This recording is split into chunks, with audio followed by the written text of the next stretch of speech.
रानो बेटा, मैं कोई आम बाबा नहीं, बल्कि मैं एक जादूगर हूँ। मैं अभी तुम्हारी सारी परेशानी दूर कर देता हूँ। मैं उस कालू कौवे का घर अभी चुटकियों में बना देता हूँ। तुम फिक्र मत करो। वैसे भी तुमने मेरी जान बचाई है, तो मेरा भी फर्ज बनता है कि मैं तुम्हारी परेशानी को दूर करूं।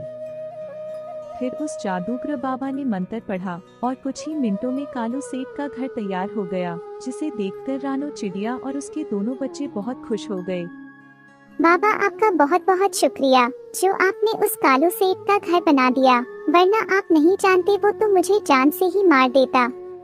बेटा, अगर तुम बुरा ना मानो तो मैं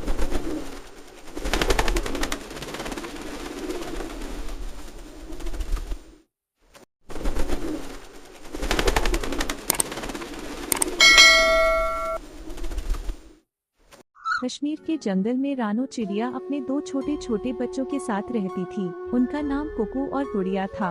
रानो चिड़िया के पति की मौत के हादसे में हो गई थी। जब से रानो चिड़िया मेहनत मजदूरी करके अपने बच्चों का गुजारा करती थी, वो कालू सेठ के दिए हुए मकान में किराए पर रहती थी। एक रात तेज तूफान और बारिश होने लगती है।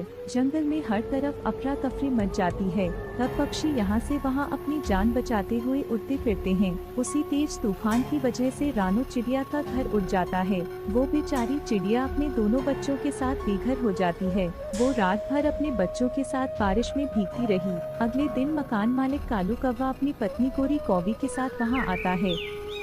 क्या रे चिड़िया, मैंने तुझे अपना घर रहने को दिया था, या उड़ाने को तूने उसे तूफान में उड़ा दिया? तूफान में तूने मेरे घर को पकड़कर क्यों नहीं रखा? बता मुझे, तू जानती भी है तेरी वजह से मुझे कितना भारी नुकसान हुआ है। अब उसकी भरपाई कौन करेगा? बोल, अब क्यों चुप खड़ी है? यह आप कैसी बातें कर रही हैं मालिक? मेरे छोटे छोटे दो बच्चे हैं। मैं उस तेज तूफान में इन्हें पकड़ती या उस घर को पकड़ती? वाह जी वाह, क्या बात है चिड़िया। बच्चे तेरे खुद के हैं, इसलिए उन्हें तूने पकड़ कर रखा। पर घर तो किराए का था, तेरा थोड़ी था जो तुझे दुख होता, इसलिए उसे उड़ जाने दिया। सुनो चिड़िया, मुझे नहीं मालूम, तुम्हें मेरा घर नया बना कर देना होगा, समझी तुम? कालू सेठ की यह बात सुनकर रानो चिड़िया दंग रह जाती है। लेकिन मकान मालिक जी, मुझे घर बनाना नहीं आता। मैं कैसे घर बनाऊंगी आपका? इसलिए मुझे आप मेरे बच्चों के साथ यहाँ से जाने दे। मुझे माफ कर दे। ओ रानो चिड़िया, जाने दे तुझे। तूने हमारा इतना बड़ा नुकसान किया है और हम तुझे जाने दे? वाह, क्या बात करती है तू। मेरी एक बात कान खोलकर साफ साफ सुन ले, तुझे मेरा घर बना कर देना ही होगा, तभी तू यहाँ से जा सकेगी, वरना तू भूल जा। और मैं तेरे किए की तुझे ऐसी सजा दूंगा जिसे तू जिंदगी भर याद रखेगी। सेठ जी, नुकसान तो मेरा भी हुआ है। आपके घर के साथ साथ मेरा सारा सामान भी उस तेज तूफान में उड़ गया। एक एक पाई जोड़कर मैंने सामान इकट्ठा किया था, वो सब चला गया। मैं वैसे भी बहुत चिंता में हूँ, आप मुझे और ज्यादा परेशान ना करें। मैं आपके सामने हाथ जोड़ती हूँ। जो भी हो चिड़िया, तुम्हें हमारा घर बनाकर तो देना ही होगा। मैं तुम्हें 5 दिनों का समय देता हूँ। अगर तुमने मेरा घर बनाकर नहीं दिया तो इसका अंजाम भुगतने के लिए तैयार रहना। चलो गौरी कौवी, हम दूसरे घर का भी हाल देख लेते हैं। फिर कालू कौवा अपनी पत्नी गौरी कौवी के साथ वहाँ से चला जाता है। रानो चिड़िया घर बनाने के लिए लकड़ियाँ इकट्ठा करने लगती है। उसके दोनों बच्चे भी इसमें उसका साथ देने लगते हैं। तभी रानो का बेटा कोको વિડીયોને જોતા રહો અને લાઈક કરો અને ચેનલને સબસ્ક્રાઇબ કરો।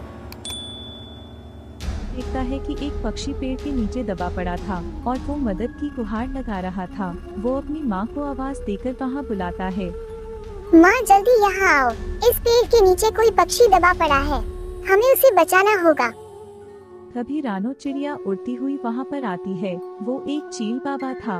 रानो चिड़िया और उसके दोनों बच्चे मिलकर उस चील बाबा को उस पेड़ के नीचे से बाहर निकालते हैं। बाबा, आप ठीक तो है ना? आप इस पेड़ के नीचे कैसे दब गए? वो तो मेरे बेटे कोको ने आपकी आवाज सुन ली। बेटी, कल के तूफान में मैं इस पेड़ के नीचे दब गया था। मैं कल भोजन लेने जा रहा था। तभी वो तेज तूफान आया और मैं इस पेड़ के नीचे दब गया। बेटा, अगर कुछ देर और हो जाती तो मैं मर ही जाता। इस पेड़ के नीचे दब के वो तो तुम्हारा एहसान है। जो वक्त रहते तुमने मुझे बचा लिया, वरना मेरा क्या होता। बाबा शुभ शुभ बोले, मरे आपके दुश्मन, अब आप परेशान मत हो, कुछ देर में आप बिल्कुल ठीक हो जाएंगे। बेटा, एक बात पूछो, वैसे तुम इस सुनसान जंगल में अपने इन दो छोटे बच्चों के साथ क्या कर रही हो? तुम जानती हो ना यह जंगल कितना खतरनाक है। तुम्हारा इस तरह यहाँ घूमना ठीक नहीं होगा। फिर रानू चिड़िया उस बूढ़े बाबा को सारी बात बताती है। रानो बेटा, मैं कोई आम बाबा नहीं, बल्कि मैं एक जादूगर हूँ। मैं अभी तुम्हारी सारी परेशानी दूर कर देता हूँ। मैं उस कालू कौवे का घर अभी चुटकियों में बना देता हूँ।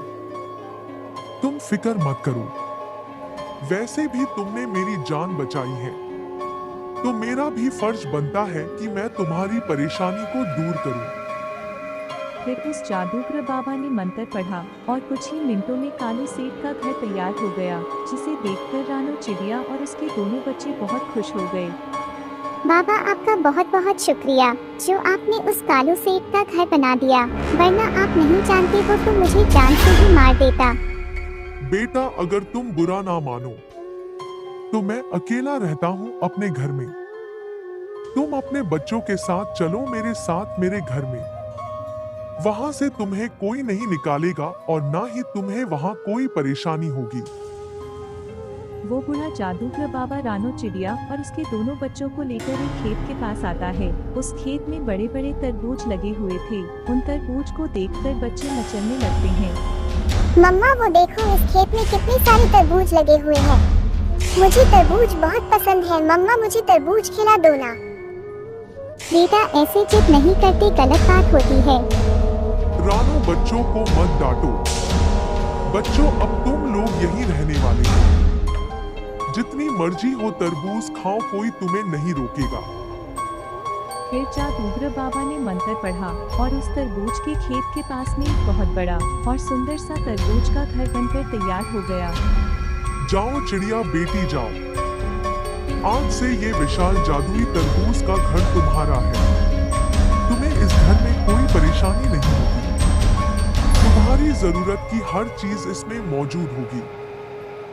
तरबूज के घर को देखकर रानू चिड़िया बहुत खुश होती है और अपने बच्चों के साथ तरबूज के घर के अंदर चली जाती है। कुछ देर बाद उसे जादूगर बाबा का ख्याल आता है। वो घर के बाहर आती है, पर जादूगर बाबा वहाँ नहीं था।